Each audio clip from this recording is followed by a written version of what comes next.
Howdy, my name is Levi Pepple, and today I will be talking about confirmation bias. Confirmation bias is a very important topic in the forensics world, and I'd like to talk about what it is and its effects, not only in forensics, but also with each of us.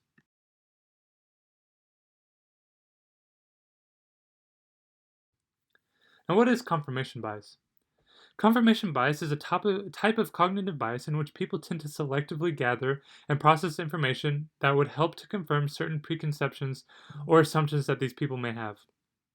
And confirmation bias is one of around 180 described cognitive biases in psychology.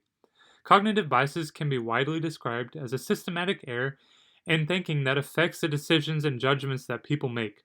These biases can range from biases in memory to cognitive biases like the self serving bias, in which people believe that your failures are most related to outside factors, but successes are related to internal factors.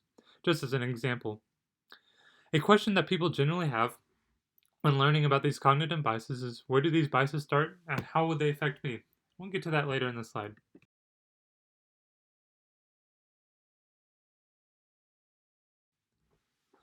On the screen here, we have 4 examples of confirmation bias.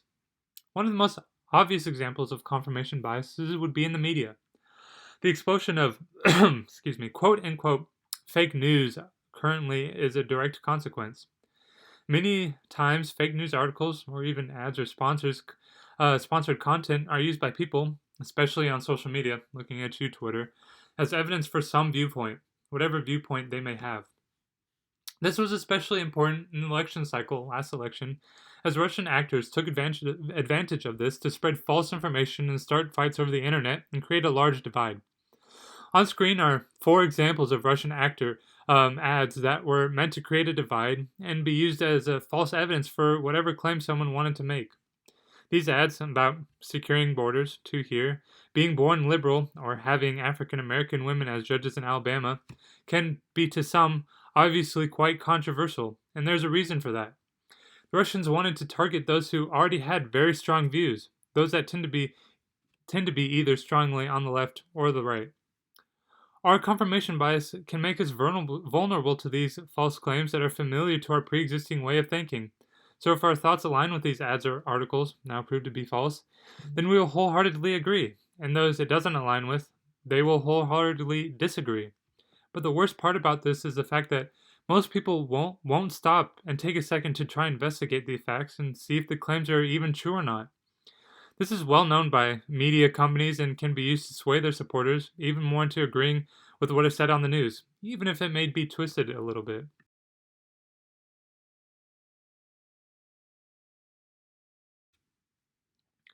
Now, here's going to be an example in CNN about media bias. It is quite an obvious example.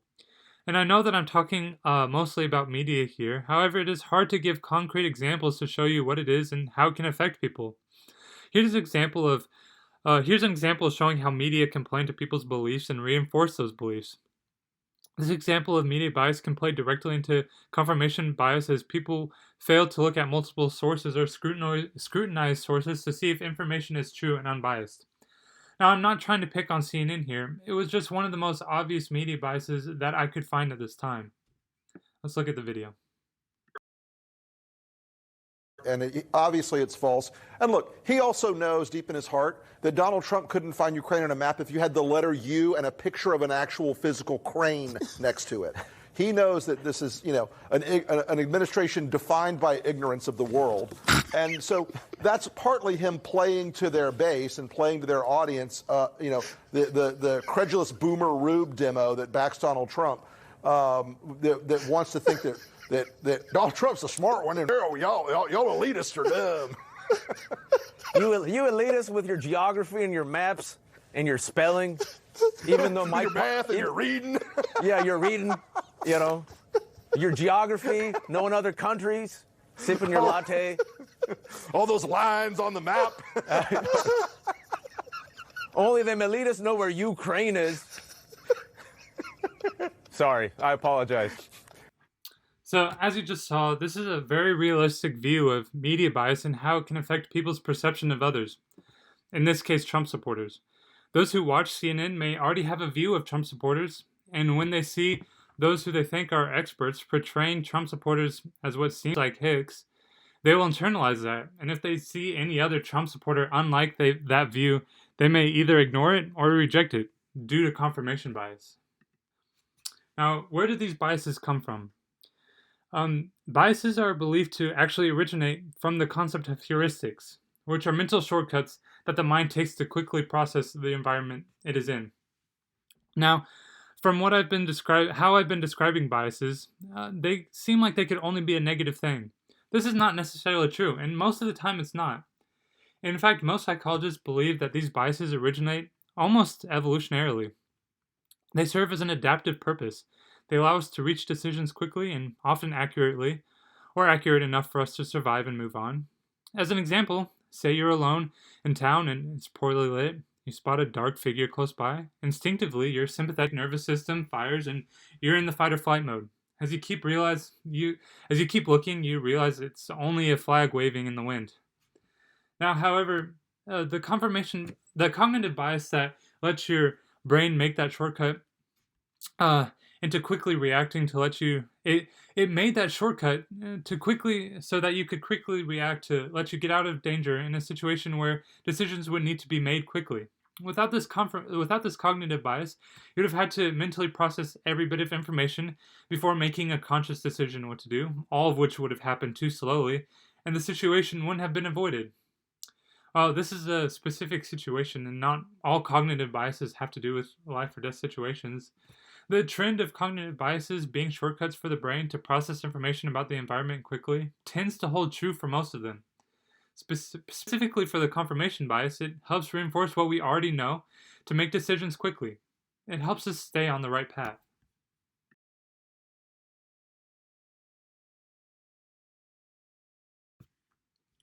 Now let's talk a little bit about confirmation bias in forensics.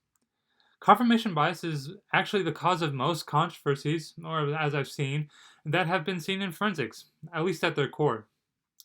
Confirmation bias can cause many of the problems we see or have seen in forensics. Confirmation bias is also the reason that juries are picked that have no background knowledge or opinions of a case.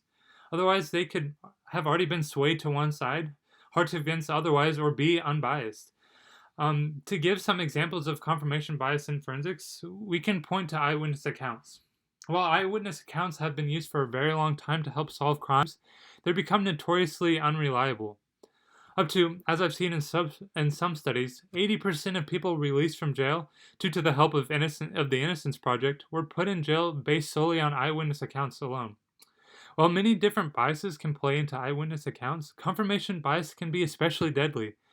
If eyewitnesses are given any information about the crime that has occurred, this can change how they think of the incident, or even change how they remember the incident, and they may try to, unconsciously at least, give the police information that they think will help the best, even if that information isn't exactly true, or if it means excluding other pertinent information.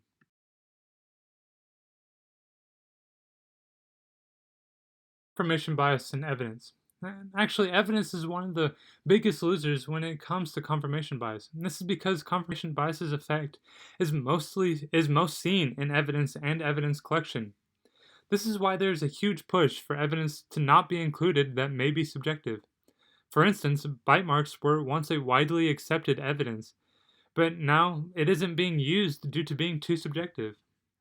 Now, why would having subjective evidence be a problem? And for our conversation about confirmation bias, how would that affect it?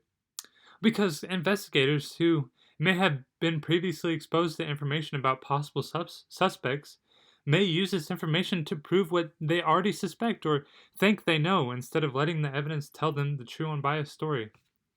A study was performed to study the effects of confirmation bias on collecting evidence and interpretation of the crime scene. This study was done where novice and professional crime scene investigators would go to a crime scene set up by researchers of someone hanging in their house. The trick was that the researchers set this crime scene up as someone who was murdered by being hung. But one group of people were told information that it was suspected to be a suicide because the victim had previous symptoms of depression. The others were not told any extraneous information at all. Now, those who were told the extraneous information, the fact that the victim had depressive symptoms, gave more first impressions of the scene as suicide, collected less evidence that could point towards murder, and gave more conclusions that they were confident it was a suicide based on their investigation. On the other side, those not given extraneous information collected more diverse evidence which could possibly point towards murder, gave more first impressions of the scene as murder, and concluded more often that a murder was involved.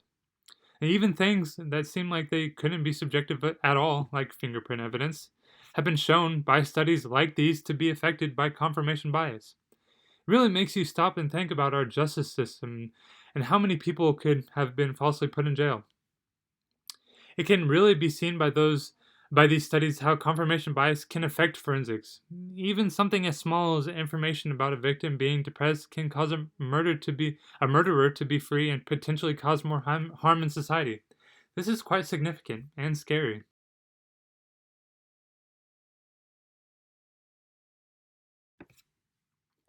Now, how can confirmation bias be stopped?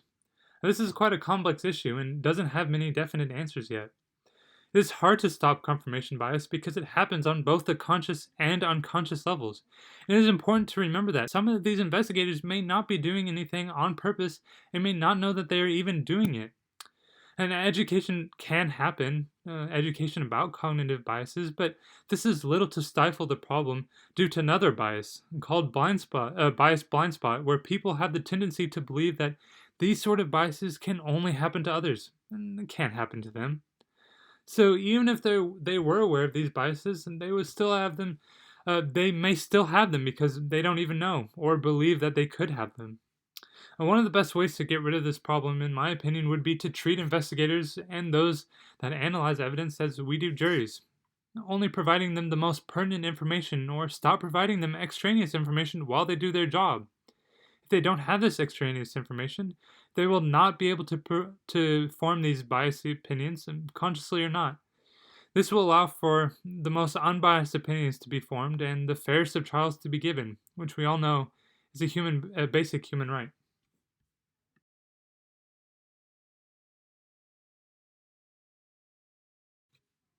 And here's my references, and just wanted to thank you for your time. I hope that I was able to shed some light on a very important topic that is present within the forensics world today. And I hope I was able to open your mind a little bit.